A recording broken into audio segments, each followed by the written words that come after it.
Hi guys, this is part 2 of the first video. If you have not seen the first video, please do so. It's here. And tell me what you think. Leave me some comments and engage with me. Let me know if you've experienced it or if you know someone that's experienced it. Hang on then. Here's part 2. All right, I'm in my 30s. Okay, so this one particular summer, I decided I'm going to gain those pounds that I wanted, not realizing because of my wonderful genes, my metabolism said no to anything that wanted to hold on to a little bit of fat. So this one summer, I sat with my milkshakes, baked potatoes. I did really bad carbs. I did stupid gain weight diets that I should have just sent me to the hospital. But again, it was my metabolism that said, I don't care, whatever you're going to give me. I'm just going to road runner and speed this thing right on out of here. Not unknown to me that I had no control over how my metabolism was going to work. So I just basically said, okay, well, let me just be still and keep my sit down job. Okay, into your 30s. Ooh, girl, you know your metabolism is going to slow down. It didn't. Okay, well, you know everything slows down when you're in your 50s. So wait until you turn 50. It didn't. So, looking at my relatives and realizing, okay, I have aunts that are in their 70s, that are 80s. And I'm like, okay, they're very thin as well on both sides of my family, my mom and my dad. I even had a great grandfather that when we were young, you couldn't tell me that his head didn't touch the ceiling. And he was a beanpole. His legs went on for days. So, and my dad's tall, my mom's tall too. So it was just inevitable that those things were going to fall upon me and stay with me. But I didn't know that I had no control over what it was that I was going to experience. There's no way in the world I can't control the fact that I'm going to stay skinny all my life. So yes, did the modeling and all that stuff, but I'm an organizing fool. I want to put it together, create it, promote it, and I don't need to be on the runway. I don't need to be in the front of the pictures. Matter of fact, most of the pictures that you'll see me in, I'm hanging in the background. That's just always been me. I've never been the one that needs to be out front and shine, because I'm a shine way in the back because I've always been tall and I've just always been used to that. So I was always in the back, hanging with the guys, always in the rehearsals of any graduation or farewells or anything like that. I was always in the back because you're grouped according to height, because once you come out, you have to stand in a certain area for your picture or whatever. So yeah, I'm used to that. So I always stood out. But that's a whole nother episode. A whole nother episode. So I digress. Back to the whole thing with, dealing with being out in front and having to always accept the fact that, okay, we want legs on the runway. We want tall girls on the runway. We want, the ones that can walk on the runway. That's fine. That's great, but I loved production. So I loved being in the background. I loved being in, helping the model. I was a dresser. I love helping the models get dressed, get undressed, put your earrings, your shoes, tying up your shoes strap. Wait a minute, girl, let me get your strap. You missed a hole. That's my thing.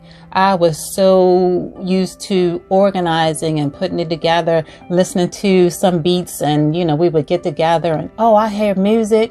Oh, let me tell you what color palette is going to go with that. Or let me tell you what this is going to look like going down the runway. Okay, give me the creative part of it all. Yeah, I just loved that part of it. But again, not even understanding or realizing I've always been put out in the forefront to shine. I've always been put, to manage it, to organize it. I mean, just fought a lot of different things. And I'm like, I can control that. No, I had no control over any of that stuff. Unknown to me, God said, boom, here we go. And I had to move in that direction or, continue to fight it. And eventually it's going to catch up with you. So here I am today, just trying to realize that, I am where I'm supposed to be and I have to push forward when it comes to, the fact that I'm tall and I'm thin, but fortunately I was given a toned body and I did some working out. I mean, in the past, don't let us be about to go on a trip or about to take a cruise.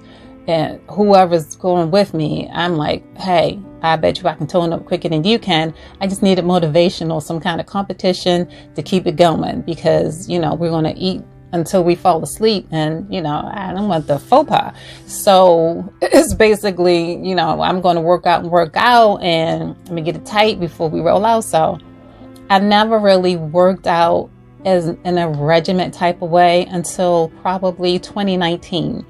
A few of my friends and I, my sister, we would get together and, we would hit a couple of the different gyms because a few of them had memberships, different places, and none of us never really got consistent with it. But we just went a couple of places here and there. And it's true what they say about muscle remembers.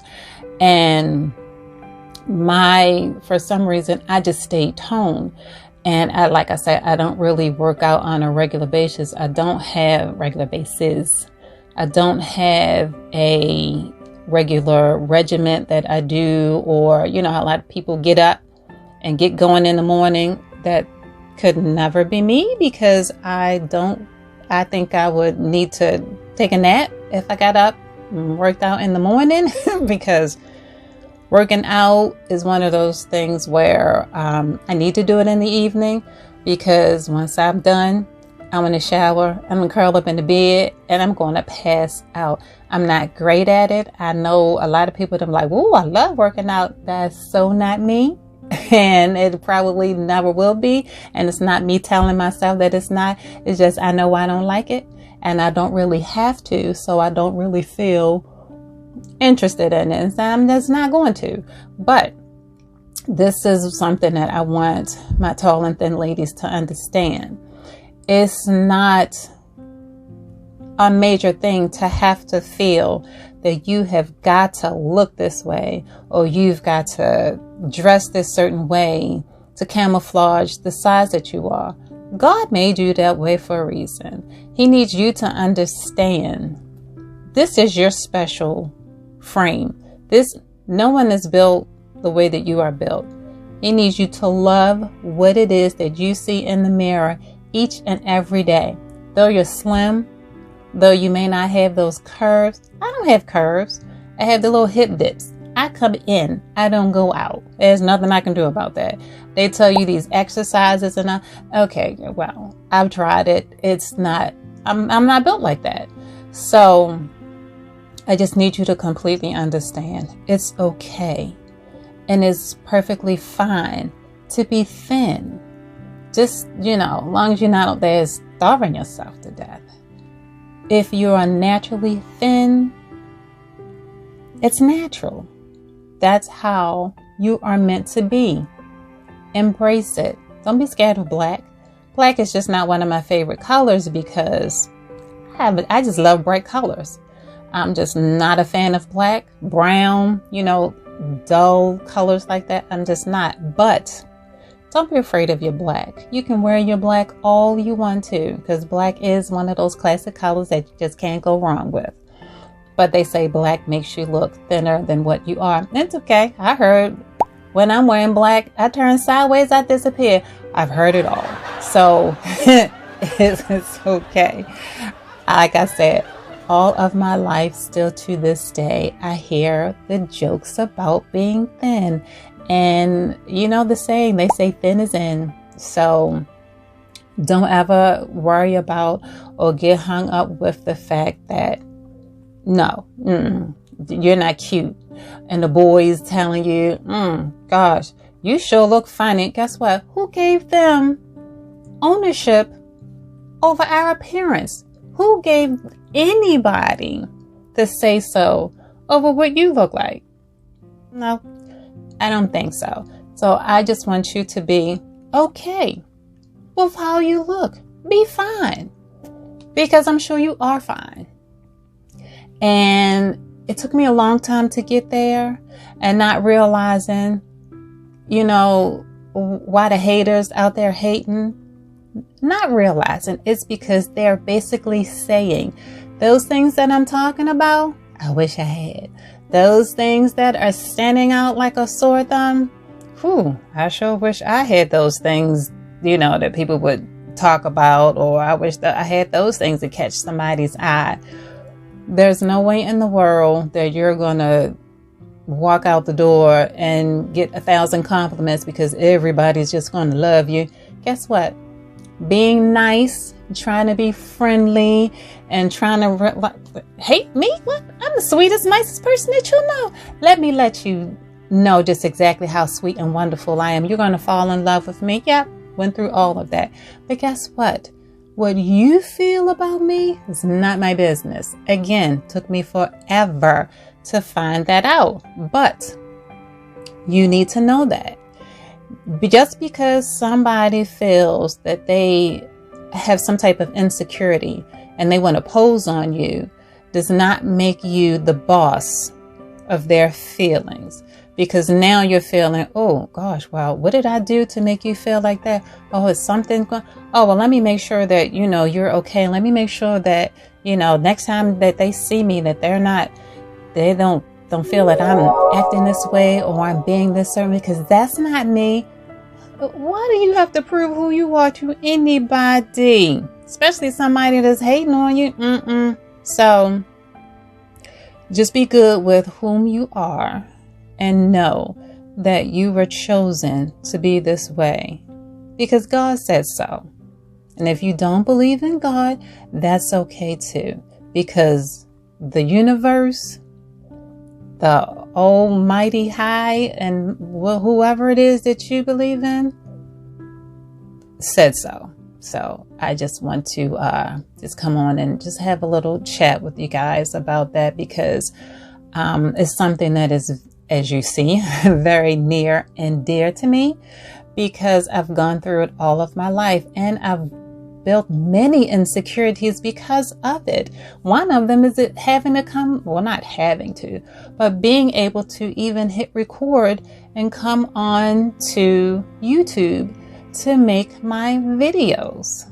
And like, how crazy is that? Because I know I'm cute, I'm gorgeous, I'm fine. I am model type. So it's just basically one of those things like, wow, you let people get up in your head, or just the fact that you don't want people to see you as stuck up, or you don't want people to see you as, guess what? You don't own how they see you. Okay, with or without your glasses. You don't own how anyone sees you.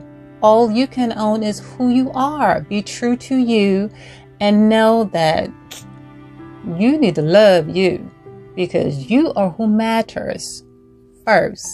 Okay? So with that being said, you guys can check me out, and I'm about to do my website. I really need to get that together. You guys can check me out on Instagram, Evolving with Etta. You can check me out on Twitter, Evolvin without the G with Etta, because you can only put a certain amount of characters on Twitter. And of course here on YouTube, Evolving with Etta. So I hope that you guys found this interesting.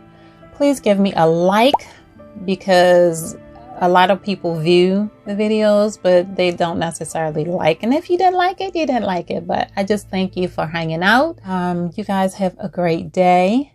Consider subscribing, because more than likely I will be on more than usual. So Saturday night is usually my upload evening. So listen out for episode number 2. I will then get into the whole situation with, as I spoke about earlier, how it is having to hang out with the boys and being the tall girl in the room. And yeah, how that's done great for me, but it wasn't so great then. It's fine now, but not knowing and learning is a really strange road to travel. So I'll talk to you guys later. Thanks for hanging out. To evolve is to live. So do not be afraid to live. We all change, so you must evolve. Night night.